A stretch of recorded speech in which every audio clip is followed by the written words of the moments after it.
happy to recommend the waste minimisation, waste management and minimisation bylaw of 2023 to you today, along with the detailed waste collections, terms and conditions that sit under the bylaw. So the proposed bylaw replaces two previous bylaws.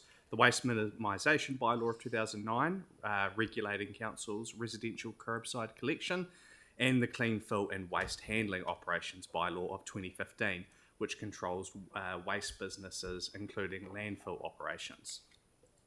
So staff reviewed the bylaws, and while much of the content of the new bylaw is the same as the current bylaw, there are some changes and improvements. These include amalgamating the two bylaws, which obviously improves administrative efficiency, allowing the Chief Executive to make changes to the terms and conditions, and allowing for residents to opt out, i.e. not pay for council's curbside collection in some circumstances. People will remember the Atlas Quarter deputations over a number of years. So the example given here is multi-unit developments which cannot access collection trucks used by council contractors. Other changes include a requirement for waste minimisation plans, management plans I should say, for larger events, 1,000 plus people, for some building and demolition projects, and for multi-storey residential developments with more than 10 plus units. Allowing for possible future changes to residential waste collection services, which may give residents more options to choose their bin size into the future. And obviously, and most controversially, controls on unaddressed and junk mail, and providing for councils to set the standards for operating collection points, i.e. things like donation boxes and things like that. So council adopted the draft bylaw as recommended by staff, and consulted on the draft, and consultation on the draft ran from late January to late February of this year. We received 73 submissions from community boards, organisations, businesses and individuals. Overall, submitters were very supportive of the proposed bylaw, and where submitters were opposed to the bylaw, their concerns were about specific issues and clauses, e.g. the dealing with unaddressed and junk mail. So we held the hearing on the 17th of August, in which I chaired. Thank you to Victoria Henstock and Mark Peters for joining me on the panel. I could skip past that. Look, I'll give an update of the changes we made. So the panel noted that there were some concerns about allowing the Chief Executive to make changes to the terms and conditions, no matter how small they were. However, we worked through that, and we were reminded that the Chief Executive still has requirements under the Local Government Act, so any substantive changes would need consultation of varying sizes with community boards and the public as a whole, if those changes were less than minor. But again, the Chief Executive powers are only to make minor changes. Clause 5.5, allowing people to opt out of council curbside collection. We looked at this quite carefully because there was a feeling that we didn't want people to do this willy-nilly, for want of a better expression. If people start to opt out of council services, we start to lose the scale required to deliver those services cheaply.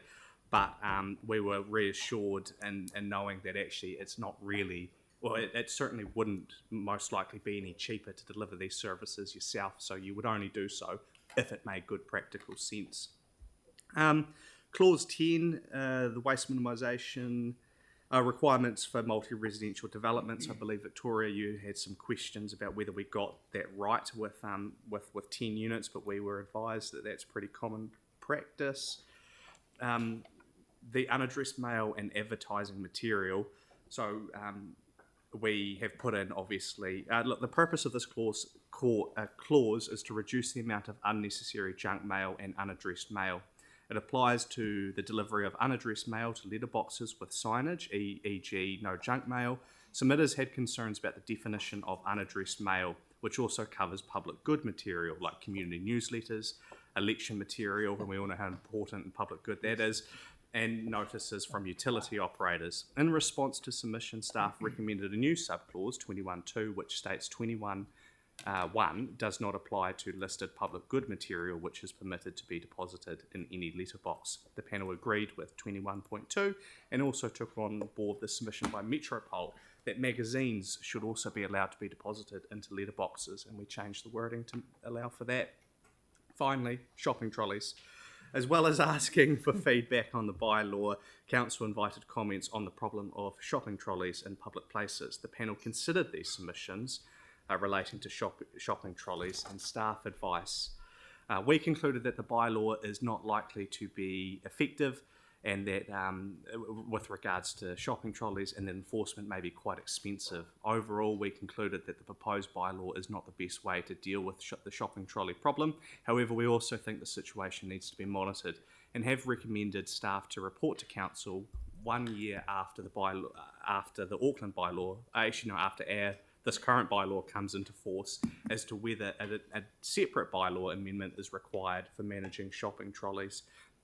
This has happened in other parts of the country, and we're kind of watching and waiting to see what happens there. But if there are specific questions, obviously we can ask them of the team as well. So in conclusion, as panel members, we're recommending to you, the Council, that we adopt the proposed bylaw, including the changes which is attached in your report.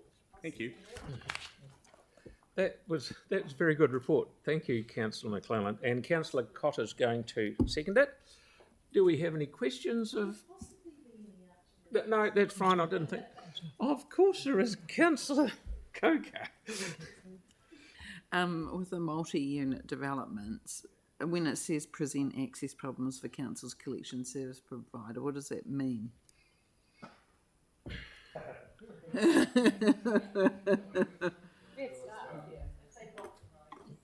Well, I don't know what it means. That's what I'm asking.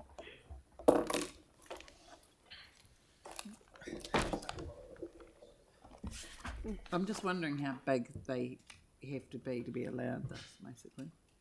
So the question was on what are the access issues we face? Well, basically, what sort of they have to fit within specific requirements. It says. Yes. Yeah, so what we want to avoid is that if a development has occurred and it hasn't allowed for access for whatever reason, and it's too late and the development's already built, then the opt-out would let them opt out of the curbside, but they have to provide the same level of service. So they have to provide the 3 waste streams: refuse, organics and curbside. So they couldn't just put, for example, one large bin in and just get all the residents to put it all in the one bin.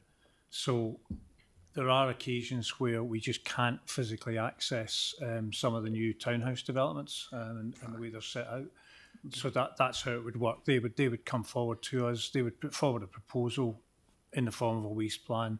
We would say yea or nay, and then we would keep monitoring that as time goes on. So we check up on that annually just to make sure that they hadn't changed the situation for those residents. So it's relatively rare, is what you're saying? Yes, there's only been 3 issued since it's been in discussion yet.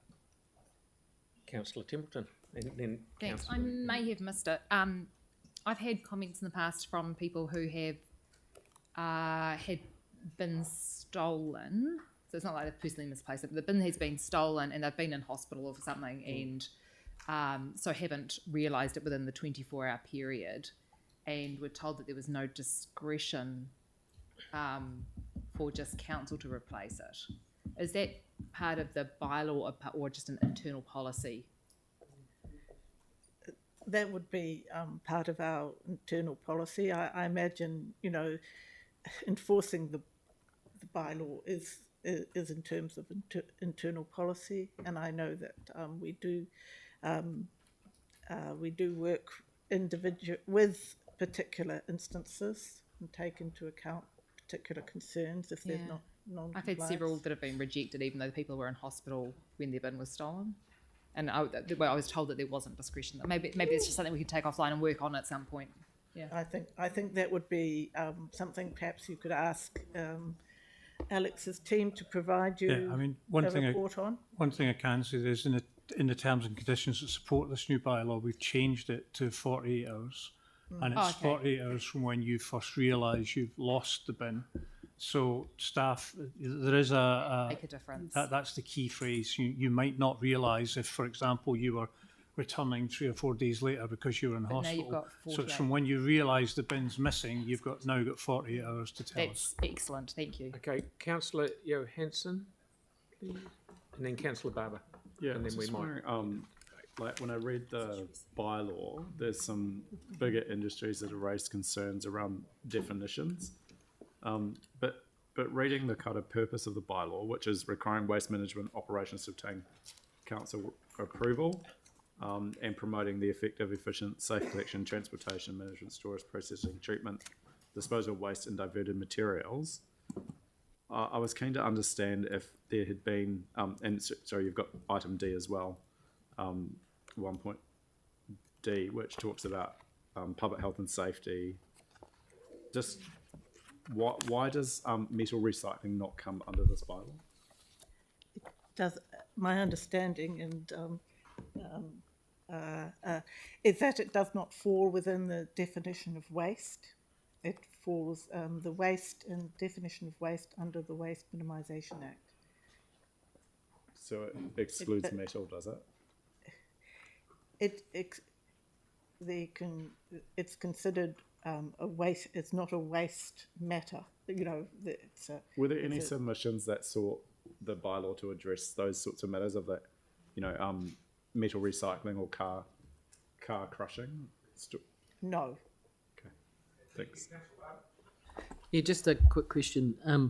Ruth, just in the case of someone in my ward who actually had their yellow bin confiscated when it appears that neighbours were putting, from a young men's flat, were putting rubbish in there and that was taken. I mean, what's their recourse in that situation? Because it actually was taken before they actually realised what was going on, taken by us. Yeah, the process is we have audit teams who go out and check the routes, and if they find, as they're checking the bin, that it's contaminated, then they go through a tiered sort of triage process. So initially we will leave some information and advice. We'll try and educate them. Depends what the nature of the contamination is. If it's recycling, it was KFC. So ultimately, if the bin is taken away, what the resident can do is contact us. That comes through to us in the high-risk ticket system, and then our staff will then process that and listen to the version of events that the resident gives us, and then they can investigate that and check that with the audit team. But it's not uncommon for people to have a range of experiences that they'll express to us as to why the bin is contaminated. It just depends on the nature of it. Ultimately, if we're going through the warning process, then they'll get 3 attempts, and then eventually they get a letter saying that the bin will be removed if it happens again. So that's the process. They would phone council and make their case, and then our staff would take that on board. And we do have discretion and leniency. We're trying to improve the situation, not punish somebody because of maybe something that's happening in a wider environment around them. Yeah, good to understand. Because this person actually, the items that were appearing in their bin, they said didn't originate from their house, and they were getting warnings. It took them a while to actually work out that it was neighbours who were dumping stuff in their bin. Cheers. Thank you, Kelly. Councillor Kewen, and then I'd like to get into debate if there is any. Aaron? Apology, my hand's not lowered, sorry. Oh, all good. Okay, so now we'll go into some debate, please. No debates, great. So I'll put that motion. All those in favour? Against? Thank you, carried. Right, now we're up to item 14, and because Councillor McClellan raised